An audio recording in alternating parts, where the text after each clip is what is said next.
From the White House to the front lines, Americans stepped forward during World War II to face unprecedented challenges. This video dives into the stories of leaders, fighters, and thinkers who guided the nation through one of history's most defining conflicts. We start our list with political leaders and diplomats. Franklin D. Roosevelt. The only president elected 4 times, he led the nation through both the Great Depression and World War II. His fireside chats gave Americans courage, and his alliances with Churchill and Stalin shaped the modern world. Then, Harry S. Truman. Taking office after Roosevelt's sudden death, he faced the most consequential decisions of the 20th century. He authorized the atomic bombings of Japan, launched the Marshall Plan, and set the course for the Cold War era. Eleanor Roosevelt. Redefining the role of First Lady, she visited troops in combat zones, championed civil rights, and advocated for the poor. She later helped draft the United Nations Universal Declaration of Human Rights, leaving a permanent global legacy. Cordell Hull. As Secretary of State for 11 years, the longest tenure in American history, he negotiated trade agreements and built the diplomatic framework for post-war cooperation. His tireless work earned him the Nobel Peace Prize in 1945. Henry L. Stimson. A towering figure in American public service, he led the War Department through the entire conflict. He managed the transformation of a small peacetime army into a global force of over 8 million soldiers. Frank Knox. A newspaper publisher turned Navy Secretary, he took command just before Pearl Harbor and immediately pushed for aggressive rebuilding. He championed a 2-ocean navy and fought to ensure American sea power could dominate both the Atlantic and Pacific. James Forrestal. A Wall Street banker who became one of the war's most effective administrators. He managed the enormous task of supplying the entire United States Navy. He later became the nation's very first Secretary of Defense in 1947. Harry Hopkins, Roosevelt's closest confidant and personal envoy, he traveled to London and Moscow to meet with Churchill and Stalin. He architected the Lend-Lease program, funneling over $50 billion in aid to Allied nations fighting the Axis. Then, Henry Wallace, serving as Roosevelt's third-term vice president. He became a passionate voice for the common people of every nation. He gave an influential speech, envisioning a post-war world built on democracy, prosperity, and freedom for all people everywhere. Edward Stettinius Jr. Taking over as Secretary of State in the final year of the war, he guided American diplomacy through a critical transition. He presided over the San Francisco Conference, where delegates from 50 nations formally established the United Nations. Wendell Willkie.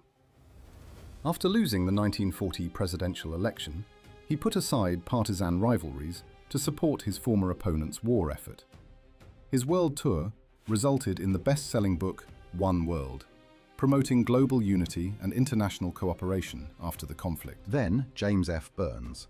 Known informally as the Assistant President, he held sweeping powers over the American domestic wartime economy.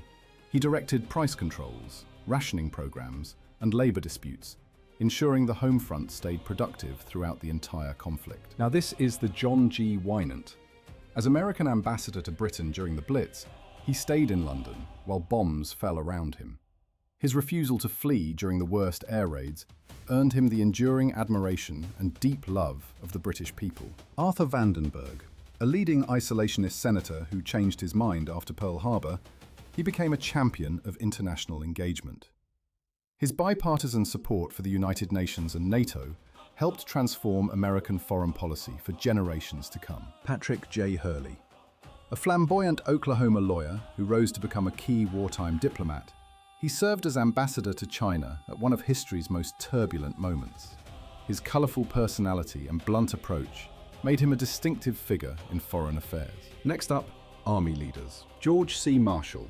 Called the Organizer of Victory by Winston Churchill, he transformed a small peacetime army into the greatest fighting force in history. He later drafted the Marshall Plan, rebuilding war-torn Europe and earning the Nobel Peace Prize in 1953. Dwight D. Eisenhower. As Supreme Allied Commander in Europe, he managed one of the most complex military alliances in history. He personally approved the D-Day invasion on June 6, 1944, a decision that ultimately determined the outcome of the entire war. Then, Douglas MacArthur, a magnetic and often controversial figure, He commanded Allied forces across the Pacific with remarkable skill. His famous pledge to return to the Philippines became a symbol of American resolve, and he made good on that promise in 1944. The next one, George S. Patton, the most feared American battlefield commander in the European theatre. He drove his armoured forces across France at breathtaking speed. His Third Army liberated more territory and captured more prisoners than any other force in the history of modern warfare. Omar Bradley, known as the GI's general for his genuine concern for ordinary soldiers. He commanded the largest American field force ever assembled. His quiet, methodical leadership guided over 1 million men through the liberation of France and into Germany. Mark W. Clark, the youngest 4-star general in American history at the time of his promotion. He led the Italian campaign through years of brutal mountain warfare. His forces eventually captured Rome on June 4, 1944, 2 days before D-Day. Next, Courtney Hodges, one of the most underappreciated commanders of the war. He led the First Army from Normandy all the way to the heart of Germany. His steady, professional leadership during the Battle of the Bulge helped stop the last German offensive. Walter Kruger. Remarkably, he began his military career as a private and rose to command an entire army. He led the Sixth Army through more than 20 major campaigns across the Pacific, earning a reputation for thorough planning and decisive action. Joseph Stilwell, nicknamed Vinegar Joe for his sharp tongue and uncompromising standards. He faced enormous challenges commanding Allied forces in the China-Burma-India theatre. He personally led exhausted troops through a grueling retreat from Burma, refusing to leave any soldier behind. Up next, Matthew Ridgway, a fearless airborne commander who led from the very front of every battle. He famously wore live grenades clipped to his harness. He personally jumped into Sicily and Normandy with his men, setting a standard of personal courage for the entire army. Maxwell D. Taylor, commander of the legendary Screaming Eagles of the 101st Airborne Division. He jumped into Normandy before the invasion even began. His men held the critical road network that allowed the D-Day landings to succeed on Omaha Beach. Lucian Truscott, widely considered one of the finest American combat commanders of the entire war, he drove his forces with tremendous energy and aggression. His relentless pursuit of the enemy in Italy and southern France earned him the complete respect of his peers. J. Lawton Collins, nicknamed Lightning Joe for his fast-moving and aggressive style of command. He broke through the German lines at Saint-Lô and triggered the breakout from Normandy. His rapid maneuvers trapped thousands of enemy troops and changed the entire course of the campaign. Troy H. Middleton. His critical decision to hold the vital road junction at Bastogne during the Battle of the Bulge may have saved the Allied cause in Europe. He commanded the 8th Corps with great skill and refused to abandon his position despite being surrounded. Simon Bolivar Buckner Jr. He commanded the 10th Army during the bloodiest battle in the Pacific Theatre, the 82-day struggle for Okinawa. He was killed by enemy artillery fire just days before the island was secured, becoming the highest-ranking American officer lost in combat. Anthony McAuliffe. When German forces surrounded his troops at Bastogne and demanded surrender during the Battle of the Bulge, his one-word reply became the most famous response in American military history. His refusal to yield turned the tide of the entire German offensive. Alexander Patch. He commanded 2 completely different campaigns in 2 completely different theatres of the war. He led the final Allied victory at Guadalcanal in the Pacific, before transferring to Europe, where he directed the successful invasion of southern France in 1944. William Simpson, commanding the 9th Army with quiet efficiency and steady professionalism, he drove his forces across the Rhine River and deep into Germany. His troops actually reached the Elbe River before being ordered to halt and wait for the advancing Soviet army. Robert L. Eichelberger. When MacArthur demanded results at the desperate Battle of Bunagona in New Guinea, he personally went to the front and turned disaster into victory. His hard-won triumph opened the path for the entire American advance across the southwestern Pacific. Up next, Jacob Devers, commanding the 6th Army Group, one of the largest multinational commands in American history. He coordinated American and French forces across a broad front. His steady management of the campaign through Alsace and across the Rhine helped secure the southern flank of the Allied advance. Now let's look at naval leaders. Ernest King. The demanding and frequently difficult chief of naval operations, he is credited with building the strategic framework that won the naval war. He insisted on fighting in the Pacific from day one and oversaw the expansion of the Navy to unprecedented global size. Chester W. Nimitz. Arriving in Pearl Harbor days after the devastating attack, he rebuilt shattered morale and transformed the Pacific Fleet into a war-winning force. His island-hopping campaign systematically stripped Japan of its defenses and brought Allied forces within striking distance of the Japanese homeland. William Halsey Jr. Known throughout the fleet as Bull for his attacking spirit and fierce determination, he became the most celebrated naval commander of the Pacific War. His aggressive leadership after Pearl Harbor lifted American morale at a time when the nation desperately needed good news. Raymond Spruance. A precise and calculating tactician who trusted his instincts at the most critical moment of the entire Pacific War, he won a decisive victory at Midway with a force inferior to the enemy. His cool judgment that day changed the course of history. Frank Jack Fletcher. He commanded American carrier forces during the three most important early battles of the Pacific War. At the Coral Sea, Midway, and Guadalcanal, his decisions helped stop the Japanese advance and bought time for America to build its ultimate war-winning fleet. Now this is the Thomas C. Kinkaid, Leading the 7th Fleet, known as MacArthur's Navy, he provided the essential naval firepower for the liberation of the Philippines. His forces fought bravely during the sprawling Battle of Leyte Gulf, the largest naval engagement ever fought in the entire history of warfare. Next, Mark Mitcher. A visionary pioneer of carrier aviation who transformed naval warfare. He commanded Task Force 58, the most powerful striking fleet ever assembled. His fast carriers roamed thousands of miles, delivering crushing blows that destroyed Japanese air power and paved the way to Tokyo. Richmond K. Turner.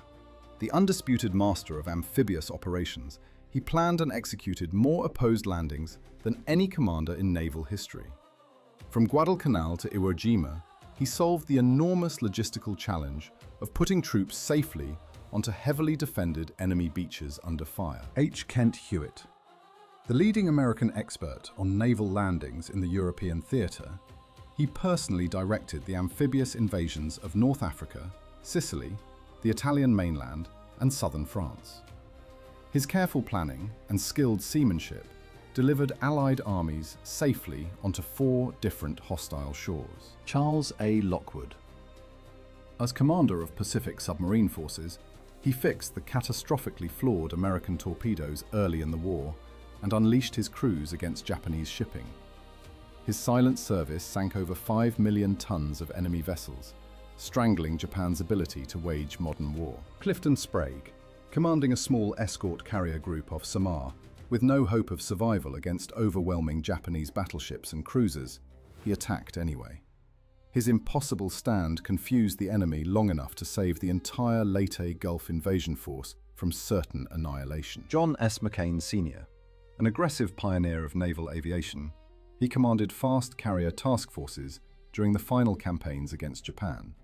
His relentless airstrikes helped destroy Japanese air power and accelerated the collapse of the enemy's ability to defend its homeland. Willis Lee, an extraordinary gunnery specialist who used newly installed radar to win a decisive night surface engagement near Guadalcanal. He proved that American battleships remained deadly weapons. His victory at the naval battle of Guadalcanal secured American control of those critical waters forever. Alan Kirk.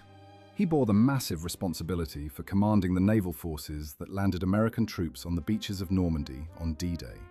His meticulous coordination of hundreds of warships and thousands of landing craft ensured that the most complex amphibious operation in history succeeded. Jesse Oldendorf. He achieved the dream of every naval officer in history by successfully crossing the T in battle at Surigao Strait, allowing his battleships to fire full broadsides at an approaching enemy line. His crushing victory was the last battleship engagement ever fought. Next up, Army Air Forces leaders. Henry H. Arnold. Known affectionately as HAP, he built the Army Air Forces into the world's largest air armada, with over 2 million personnel. He is the only person to hold 5-star ranks simultaneously in 2 separate American military branches. Carl Spaatz. He commanded the strategic bombing campaigns that systematically dismantled German oil production, transportation networks, and military industries. His air forces so completely shattered Germany's war-making capacity that he was present at both the German and Japanese surrender ceremonies to witness final victory. Curtis LeMay. After struggling with conventional bombing tactics in Europe, he completely revolutionized the air war against Japan by switching to low-altitude incendiary attacks at night. His ruthless efficiency reduced dozens of Japanese industrial cities to ash and helped force Japan's surrender. James Doolittle. 4 months after Pearl Harbor, he led 16 B-25 bombers off an aircraft carrier in a daring surprise raid against Tokyo. Though the physical damage was minimal, the psychological impact on both American morale and Japanese military planning was absolutely enormous. Claire Lee Chennault. Leading the legendary Flying Tigers, he used innovative defensive tactics to help Chinese and American pilots defeat numerically superior Japanese air forces over China. His small volunteer force achieved remarkable results that far exceeded anything expected from their limited numbers and outdated aircraft. Ira Eker. The relentless advocate for daylight precision bombing over Germany, he fought battles with his own commanders as fiercely as he fought the Luftwaffe. He proved that American bombers could penetrate deep into enemy territory and that the strategy could ultimately succeed. George Kenney, MacArthur's brilliant air commander. He invented revolutionary tactics including skip bombing and parachute-deployed fragmentation bombs that destroyed Japanese shipping and airfields throughout the Pacific. His innovative air power made MacArthur's island-hopping strategy possible by eliminating enemy air superiority from above. Lewis H. Brereton. One of the most widely deployed American air commanders of the entire war, he led air forces in the Philippines, Middle East, India, England, and Northwest Europe. He later commanded the 1st Allied Airborne Army during the ambitious but costly Operation Market Garden. Paul Tibbets. Handpicked and trained for a single mission. Unlike anything in the history of warfare, he piloted the Enola Gay over Hiroshima on August 6, 1945. His flight and the weapon he delivered helped bring the deadliest conflict in human history to an end. Nathan Twining. He commanded air forces in both the Pacific and Mediterranean theaters, gaining experience across very different environments. After surviving 2 weeks adrift on a life raft following a crash, he returned to command and eventually became Air Force Chief of Staff. Next on the list is Marine Corps leaders. Alexander Vandergrift. Leading the 1st Marine Division in the desperate 6-month struggle for Guadalcanal. He earned the Medal of Honor for his inspirational leadership under almost impossible conditions. He later became the first active duty Marine to wear 4 stars and served as Commandant of the Marine Corps. Holland Smith. Widely recognized as the father of modern amphibious warfare, he spent years developing the tactics and training that made island hopping across the Pacific possible. His demanding standards and fierce temper earned him the nickname Howlin' Mad, but his methods won battles. Then Roy Geiger. A unique figure who served with equal distinction as both a Marine aviator and a ground combat commander. He was extraordinarily versatile. When General Buckner was killed on Okinawa, he became the only aviator in American history to command an army-sized force in combat. Clifton Cates, a Marine officer who had demonstrated exceptional courage during World War I and never lost that fighting spirit. He commanded the 4th Marine Division across the bloodiest beaches in the Pacific. His leadership at Tinian and Iwo Jima exemplified the best of the Marine Corps. Evans Carlson. After observing Chinese communist guerrilla fighters firsthand, he returned to create the legendary Marine Raiders, a revolutionary special operations force. His 2nd Raider Battalion conducted the famous Makin Island raid and a month-long guerrilla campaign deep behind enemy lines on Guadalcanal. Now let's look at notable combatants and heroes. Audie Murphy. Enlisting at 17, despite initially being rejected as too small and young, he became the most decorated American combat soldier of the entire war. He earned 33 awards for valor, including the Medal of Honor for single-handedly holding off an entire German company. Then Richard Bong. Flying the twin-engine P-38 Lightning across the skies of New Guinea and the Philippines, he shot down 40 confirmed enemy aircraft to become America's greatest ace ever.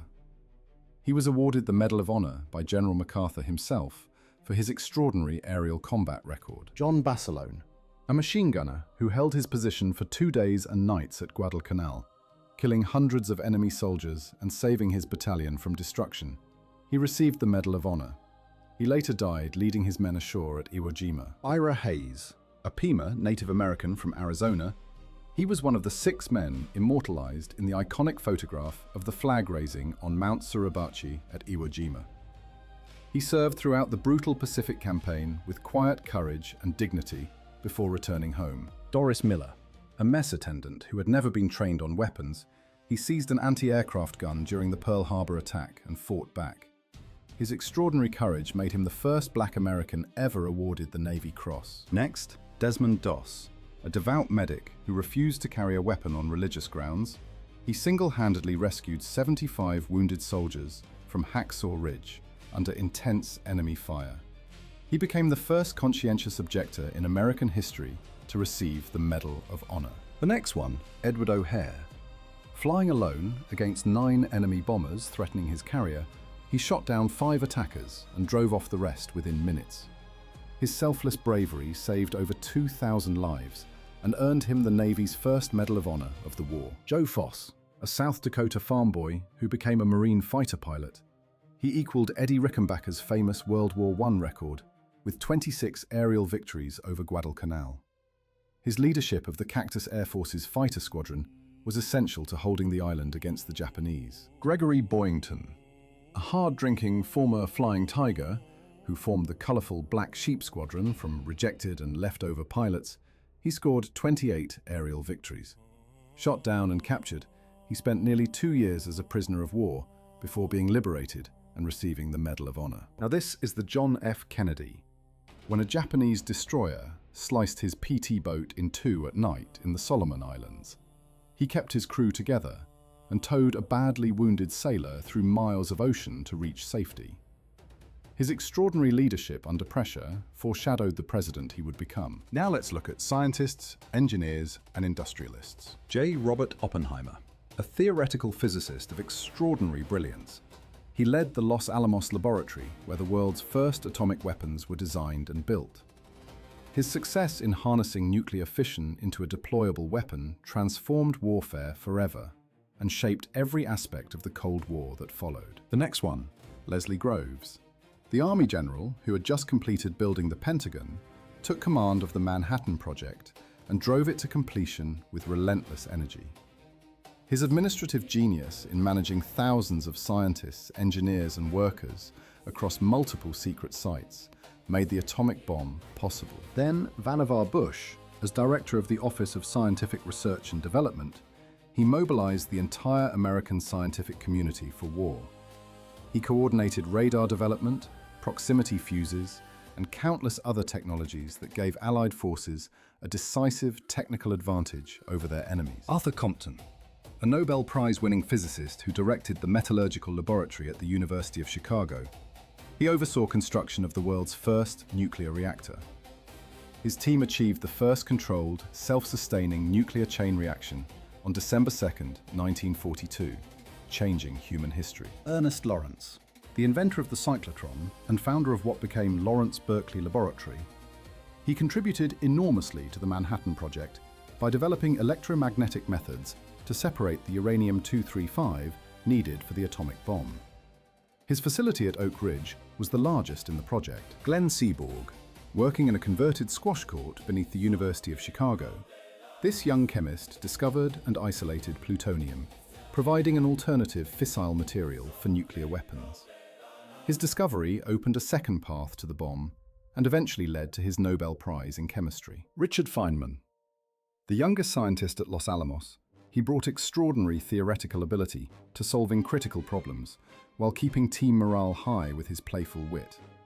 His irreplaceable contributions to the bomb's design mark the beginning of one of history's most brilliant scientific careers. Kelly Johnson, the most gifted aeronautical engineer of his generation, he designed the twin-boom P-38 Lightning, and later led the legendary Skunk Works advanced design facility at Lockheed. His team worked with extraordinary speed and secrecy to produce the most advanced aircraft of their era. Andrew Higgins, a New Orleans boat builder who mass-produced the flat-bottomed landing craft that delivered Allied troops onto beaches across the world. He was called the man who won the war by President Eisenhower. Without his ingenious Higgins boat, the D-Day landings would have been impossible. Henry J. Kaiser, a self-made industrialist who had never built a ship before the war, he revolutionized maritime construction with assembly line production methods. His West Coast shipyards launched Liberty ships at a rate that stunned the world, sometimes completing an entire vessel in under 5 days. Continuing with intelligence and operations, William J. Donovan, a decorated World War I hero, he persuaded President Roosevelt to create the Office of Strategic Services, America's first centralized intelligence organization. His wartime spy network of agents, analysts, and saboteurs laid the direct foundation for the Central Intelligence Agency established after the war. Alan Dulles, operating from neutral Switzerland throughout the war, he ran one of the most productive intelligence networks in American history. He made contact with German officers plotting against Hitler and helped negotiate the early surrender of German forces in Italy before the war ended. Virginia Hall. Despite being a woman with a prosthetic leg in Nazi-occupied France, she became one of the most hunted Allied agents of the war. She organized resistance networks, arranged supply drops, and helped prepare France for liberation, while the Gestapo actively searched for her. Moe Berg, a Princeton-educated major league catcher with an extraordinary intellect and a talent for languages, he gave up baseball to spy for the OSS. His most important mission was assessing Werner Heisenberg and determining how close Germany was to developing its own atomic bomb. The next one, Julia Child. Years before becoming America's most beloved cooking teacher, she served as a research assistant for the Office of Strategic Services in Ceylon and China. She even helped develop shark repellent to protect secret underwater demolition equipment from curious predators. Ending with entertainers, correspondents, and cultural figures. Bob Hope. Beginning a tradition lasting 50 years, he traveled to military bases and front lines worldwide to entertain troops with his comedy shows. His tireless dedication to service members made him one of the most genuinely beloved Americans of the entire 20th century. Glenn Miller. At the peak of his fame, he enlisted and formed the Army Air Force Band, bringing swing music to millions across Europe.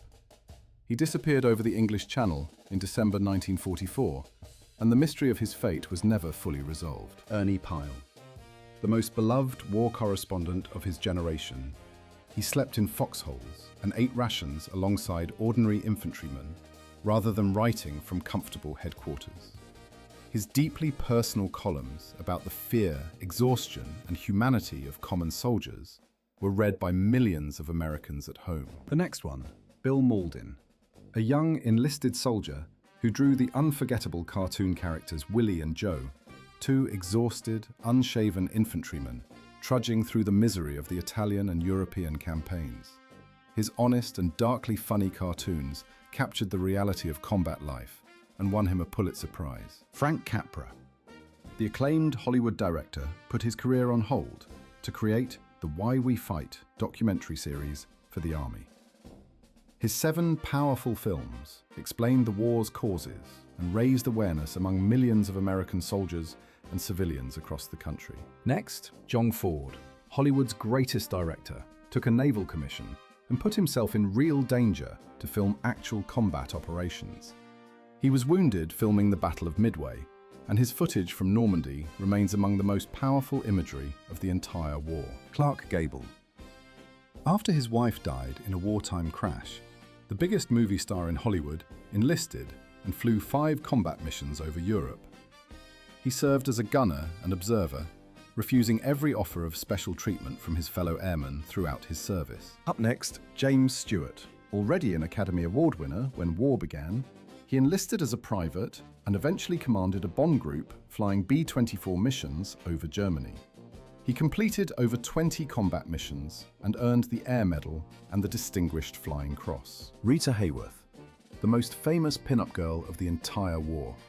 Her photograph was posted on lockers, airplane noses, and barracks walls from North Africa to the Pacific Islands. Beyond being a morale symbol, she actively supported war bond drives and USO efforts throughout the conflict. Up next, Norman Rockwell.